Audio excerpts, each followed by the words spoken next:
Welcome back to chemistry videos. So we're going to be looking at chemical formulas.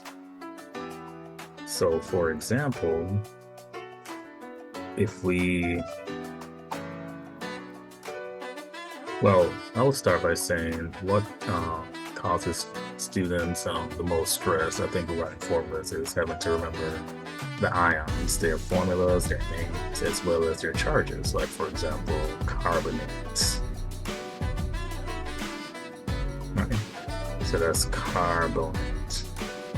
And these are things you just have to memorize, whatever memorization technique you use, whether it's flashcards or Quizlets. When I was in school, I just wrote them down many times till I remembered them. Right? Phosphate. There's there's YouTube videos that gives you some cute ways to like in mnemonics to remember them. So whatever it takes, but you have to know them.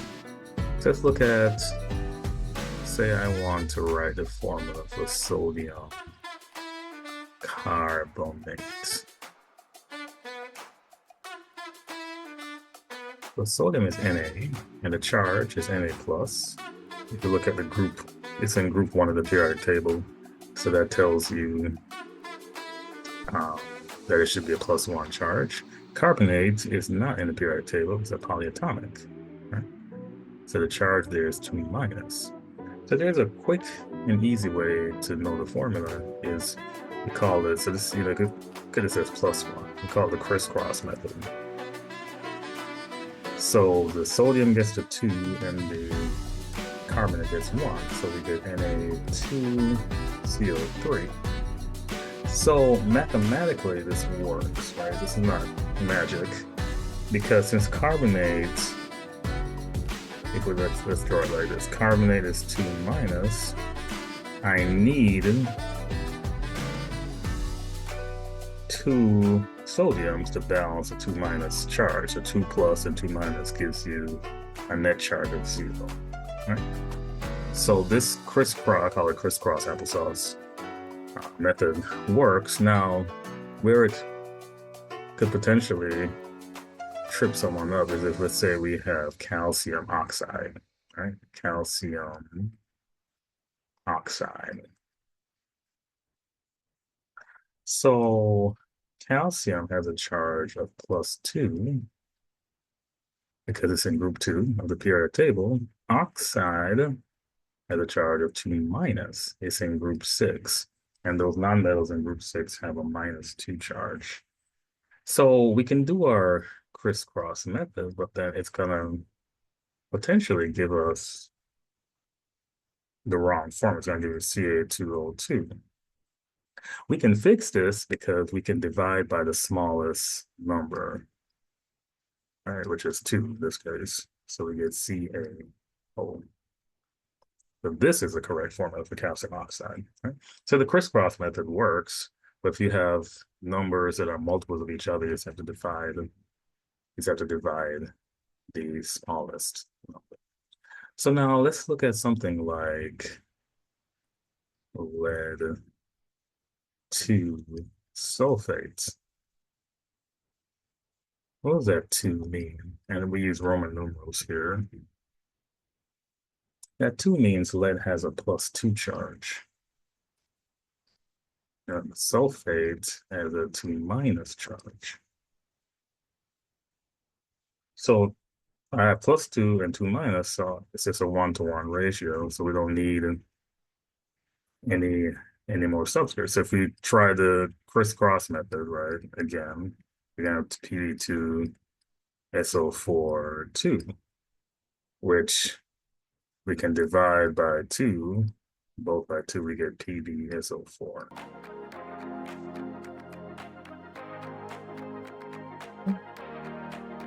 So think about these transitions, some of these transition metals like iron, copper, lead, tin, chromium,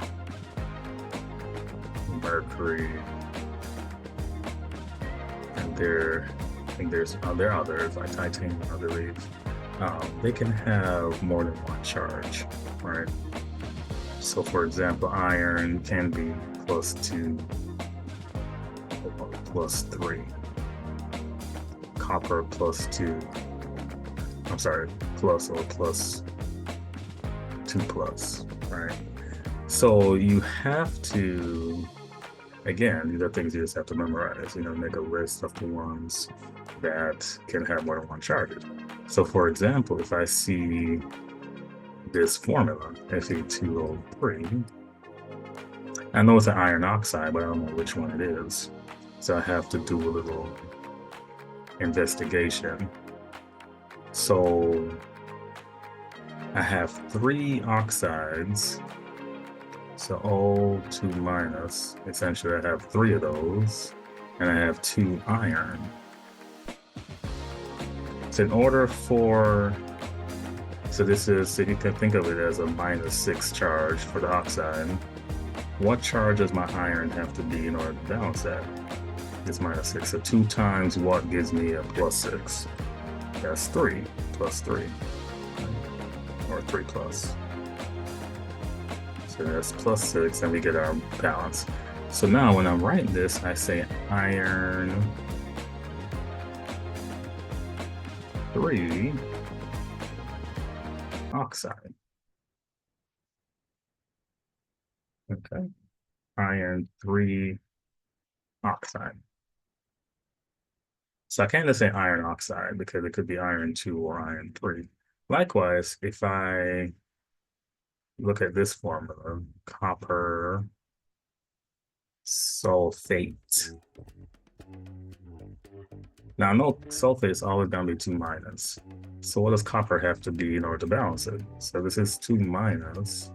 Copper has to be 2 plus. So we write copper 2 sulfate.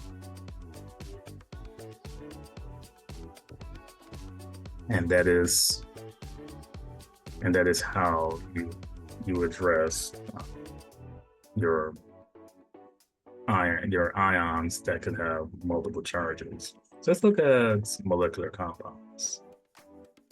So for example, SO3. If there's no charge on there, you have to assume it's a molecular compound, right? Cl2O7. So the first element retains its name. The second element becomes an ide, right? So we have sulfur trioxide. So the sulfur, we don't say monosulfur trioxide. So the first element, if it's one of the first elements, it doesn't get the mono. If it's more than one, then you have to give a prefix like di or tri or tetra. The second element always gets a prefix. So there's 3 oxygens, so it's trioxide. So here we have carbon. Again, it's only one first element, monoxide. So notice we don't say monooxide, so we drop the O. So if there's the second element starts with an O or A, we make some adjustments with how we write it. Like for example, here we have 2 of the first elements, so we say dichlorine, not dichloride, dichlorine, but it always keeps the atomic name, but now it's heptoxide, so we don't say heptaoxide, we say heptoxide for the 7 oxygen. So those are little nuances we have to keep in mind. We never say mono if there's only one first element. We have to make adjustments if there's an O at the end of the prefix or an A and there's a vowel. Now, the tri and the I and O, we don't need to adjust that, but we don't say monooxide or we don't say heptaoxide. We say heptoxide or tetroxide. Right? So if we had NO4, we would say nitrogen tetroxide. Okay. Something to note with ionic compounds, kind of scroll back up for a second. We do not use prefixes for ionic compounds. You know, as I said iron trioxide. I didn't say diiron trioxide. So we never use prefixes for ionic compounds. Now, there's a time when we did back in the day, but new rules say that we don't do that anymore. So only prefixes with molecular compounds. And we can tell a molecular compound because generally, this is a general rule, it doesn't have any metallic elements like sulfur, oxygen, chlorine, whereas ionic compounds generally will have at least a metal metallic element. Now, there's, of course, the exception of ammonium compounds. Ammonium is a polyatomic ion, so ammonium compounds are ionic, even though there's no metallic element in there. So this is ammonium.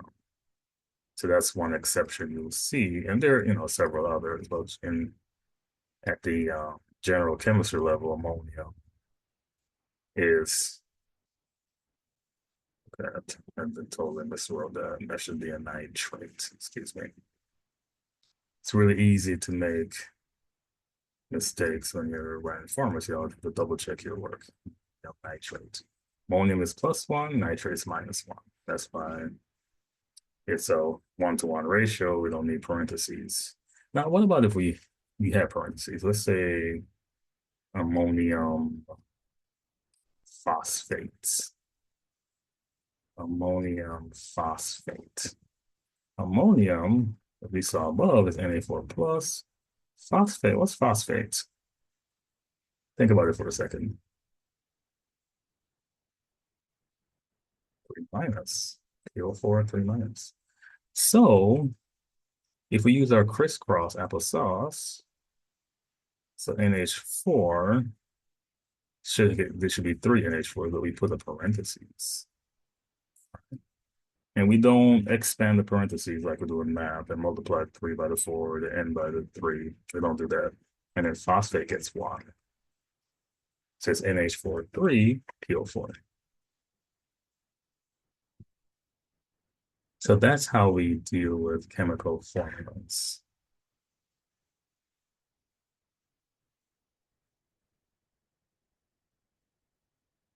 So next video, we're going to talk about balancing equations. So stay tuned.